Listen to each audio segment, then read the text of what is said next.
Isa na namang magandang laro ang masisilayan nyo ngayong araw. At dahil kakakuha ko lang ng skin ni Amon Soul Vessels, ginamit ko na si Amon, dahil alam ko naman na isa ako sa pinakamalakas mag-Amon sa aming lugar. Nagpalit ako ng mga customized emblem dahil alam ko naman na pahihirapan ko yung core nila. Oh, wow! Wow! Pinagyabang ko na rin ang aking explosive loading effect, baka mapansin ng mga kalaro at kalaban ko. Ngunit pagpasok namin sa game deadma lang sila. Kaya lalo akong nagalit, dahil unang game pa lang. Gigil nyo na agad ako. Kaya yung buff tuloy, napagbuntingan ko. Tapos nakita ko si Mino, sinasamahan niya pa yung core nila, lalo talagang nag-init ulo ko. Bakit? Alam nga naman, hindi lisensyado yan. Galing yan sa illegal.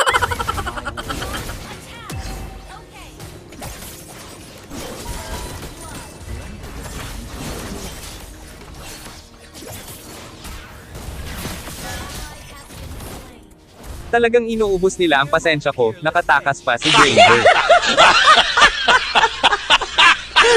Level 4 sa turtle talagang makakatikim sa akin too. Sobrang ganda ng effects ng skin ni Amon, kaya lalong tumaas gigil ko. Dinalaw ko na rin yung Moskov namin, at baka mapugo ni Layla.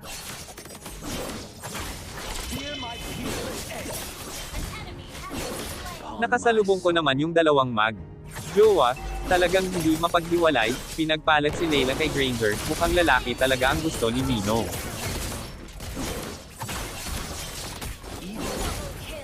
Pati sa kamatayan hindi sila naghiwalay, pati ako gusto ata ni Mino. Nagbukas ang portal ni Chips at pinasok ko na ito. Talagang sinulit ng mga kalaban ang skill ko, lamon na lamon. Si Direct sinalo niya ang endless shards ko. Maging si Layla kinain ng eternal shards ko.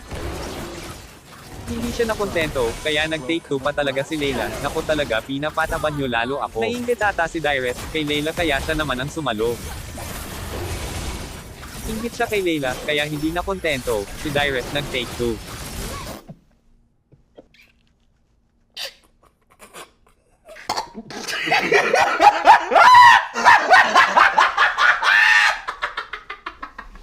Hinabol ko si Granger, kaya napatay din ako. Umiral siguro yung kadimonyo ng aking kamay. Gumalaw. Dito tinamaan ako ng mulina ni Nana. Kaya ako namatay, bukod dun wala na rin akong buhay. Dito parang deja vu lang, napatay na naman ako ni Nana. Pagkatapos ni Nana, si Direct naman. Naku Nana, ikaw na naman. Pagkatapos Elemental Lord naman.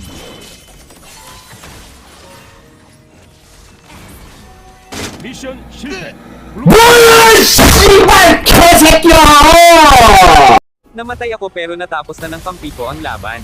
Kung nagustuhan mo ang aking video, huwag mong kalimutang mag-like, mag-subscribe, at i-share ang aking mga video. Marami pa tayong i-upload na mga video.